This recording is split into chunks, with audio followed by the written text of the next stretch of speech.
نبی علیہ الصلوۃ والسلام نے ارشاد فرمایا خیرکم من تعلم القرآن وعلمہ، تم میں سے بہتر شخص وہ ہے جو قرآن سیکھے دوسرے کو سکھائے۔ اب دیکھو یہاں پر لفظ تعلم باب تفعول لایا ہے، باب تفعول کے اندر سیگا، باب تفعول کے اندر خاصیت مشقت کی ہے، مشقت برداشت کر کے جو ہے وہ آدمی عالم بنتا ہے، مشقت برداشت کر کے وہ آدمی حافظ بنتا ہے، مشقت برداشت کر کے وہ آدمی مفسر بنتا ہے، مشقت برداشت کر کے وہ آدمی متکلم بنتا ہے، مشقت برداشت کر کے وہ آدمی خطیب بنتا ہے۔ دیکھو میرے بھائی، ایک حافظ ہے، حافظ قرآن کو دیکھو، آپ صبح سو رہے ہوتے ہیں، آپ صبح سو رہے ہوتے ہیں، یہ قرآن سینے سے لگائے استاد کے سامنے بیٹھ کر کے وہاں پر سبق یاد کرتا ہے۔ آپ فجر کی نماز کے بعد اپنے گھر کے اندر انڈے پراٹھے کے ساتھ ناشتہ کرتے ہیں، یہ بیچارہ سوکھی روٹی کے ساتھ جو ہے وہاں پر ناشتہ کر رہا ہے، آپ اس کے بعد اپنے کام کر رہے ہوتے ہیں، یہ بیچارہ پھر بھی قرآن کو سینے کے ساتھ لگائے ہوئے ہے، یہاں پر لگائے ہوئے قرآن کو یاد کر رہا ہے۔ استاد کی مار پڑتی ہے، کبھی بھی یہ نہیں کہا کہ کیوں میں قرآن کا محافظ بنوں گا۔ اس کے بعد دیکھیں آپ سو جاتے ہیں، آپ آرام کرتے ہیں، حافظ قرآن کو دیکھیں اس کو فکر پھر بھی ہے، اب پھر استاد کے سامنے بیٹھنا ہے، سبق سنانا ہے، سبق کچا نہ ہو جائے، وہ نیند کے اندر بھی آدھی نیند میں ہے، وہ نیند کے اندر بھی پورا نہیں سویا۔ میرے بھائیوں دیکھو کیسی کیسی مشکلات کے اندر، اس کے بعد جا کر دیکھو عصر کے وقت آپ کے بچے محلے کے اندر آزادانہ طور پر کھیل رہے ہوتے ہیں، لیکن مدرسے کا بچہ حویلی کے اندر پابند ہو کر وہاں پر جو کھیل ہے اسی پر پابند ہے، وہی کھیل رہا ہے، قربانی دے رہا ہے۔ کیوں؟ اس لیے تاکہ کل میں اس قرآن کی حفاظت کر سکوں، تاکہ کل میں اس قرآن کی حفاظت کر سکوں۔ آپ کھانا کھاتے ہیں، آپ کھانے کے بعد اپنے دوستوں کے ساتھ باہر نکل جاتے ہیں، حافظ قرآن کھانا کھانے کے بعد مغرب کو قرآن سینے سے لگائے استاد کے سامنے بیٹھتا ہے،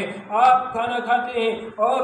عشاء کے بعد عشاء کی نماز پڑھ کر بے غم سو جاتے ہیں، یا اپنے موبائلوں کے اندر لگ جاتے ہیں، یا اپنی ٹی وی رومز کے اندر بیٹھ جاتے ہیں۔ یہ حافظ قرآن پھر بھی 10:30 بجے تک بیٹھ کر قرآن پڑھ رہا ہوتا ہے، قرآن یاد کر رہا ہوتا ہے۔ یہ عالم، یہ جو بچہ عالم بنتا ہے، اس نے اپنی جوانی کے خصوصی دن، یہ اپنی جوانی کے مضبوط دن، یہ اپنی جوانی کے تگڑے دن اس نے کہاں پر لگا دیے؟ اللہ کے دین کو سیکھنے پر لگا دیے، اس نے وہاں پر اپنا پورا وقت لگا دیا، اس نے اپنی پوری زندگی لگا دی، اور اس نے اپنی پوری طاقت لگا دی۔ اس نے رات کو اپنی نیند میں کمی لائی لیکن مسائل کو سیکھنے میں کمی نہ لائی، اس نے اپنی جو ہے صحت کی پرواہ نہ کی لیکن مسائل کو سیکھنے میں کمی نہ لائی، اس نے کسی بھی چیز کی پرواہ نہ کی، اپنے جنازوں پہ بھی نہیں آیا، اپنے رشتہ داروں کی نکاحوں پہ بھی نہیں آیا، لیکن وہاں پر دین سیکھتا رہا، وہاں پر دین یاد کرتا رہا، وہاں پر دین حاصل کرتا رہا۔ حاصل کرنے کے بعد یہاں پر آپ کے سامنے آیا، آنے کے بعد اب آپ کے فرائض ہیں، آپ کے فرائض کیا ہیں؟ میرے بھائیوں کہتے ہیں اللہ رب العزت فرماتے ہیں بھئی ایک آدمی ایسا ہونا چاہیے جو اپنے جو ہے قوم کو ڈرائے، جو اپنے قوم کو ڈرائے، جو اپنے قوم کو بتائے بھئی کہ شرعی مسائل کیا ہیں، لیکن یہاں پر معاملہ الٹ چلتا ہے، یہاں پر معاملہ الٹ چلتا ہے۔ میں آپ کو بتاؤں یہاں پر معاملہ کیا ہے، یہاں پر معاملہ یہ ہے، کل ایک آدمی آیا مسجد کے اندر، روزانہ جو ہے تو وہ آدمی آتا ہے جب ہم جماعت کر لیتے ہیں، وہ آیا اس وقت جب ہم جماعت روزانہ اتنی معمولی ہے،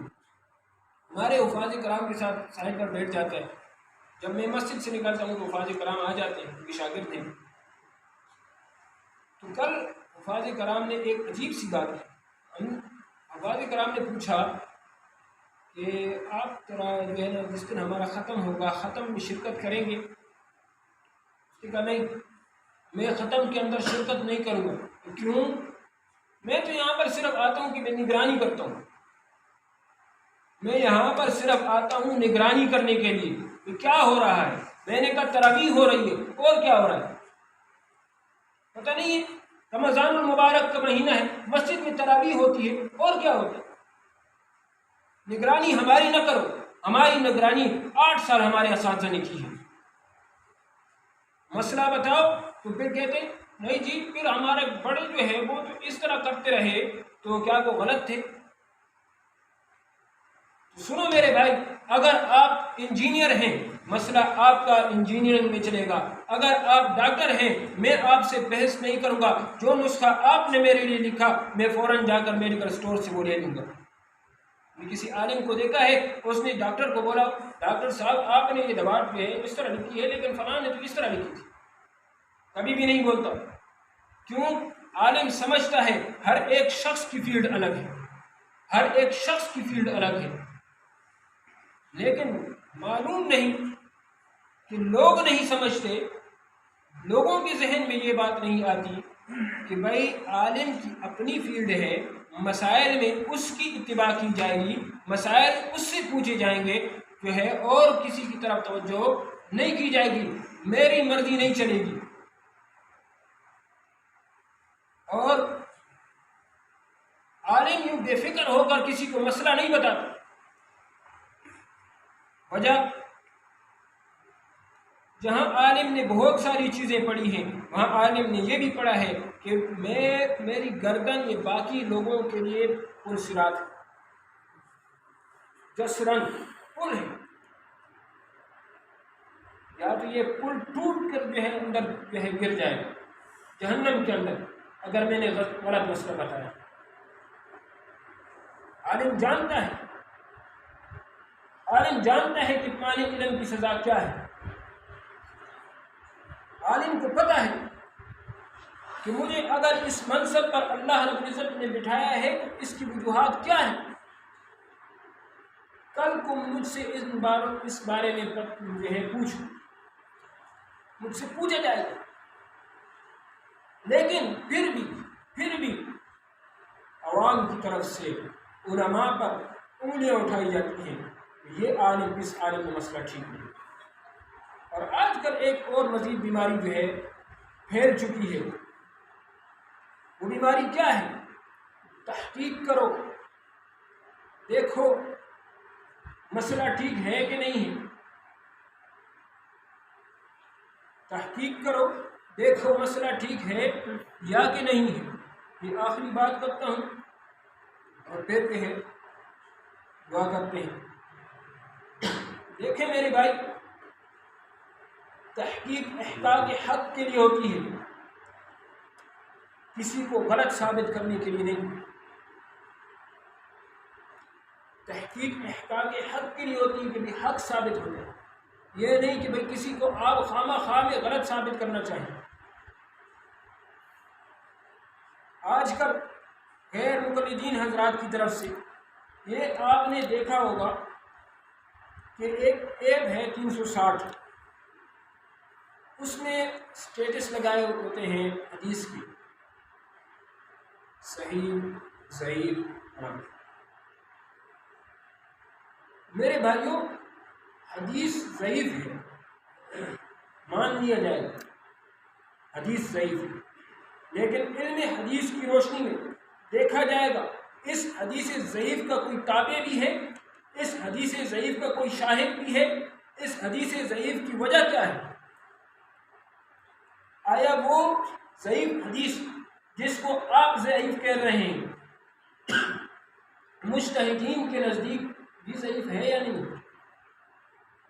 مجتہدین کے نزدیک بھی ضعیف ہے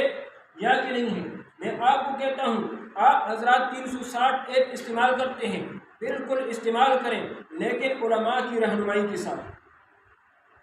علماء کی رہنمائی کے ساتھ۔ علماء موجود ہیں، کسی قسم کی کوئی کمی نہیں ہے، مدرسہ آپ لوگوں کے لیے ہے، یہاں پر آپ لوگوں نے آ کر پوچھنا ہے، کوئی باہر سے تو ابھی کوئی نہیں آئے گا، سب سے پہلے حق تو آپ لوگوں کا ہے۔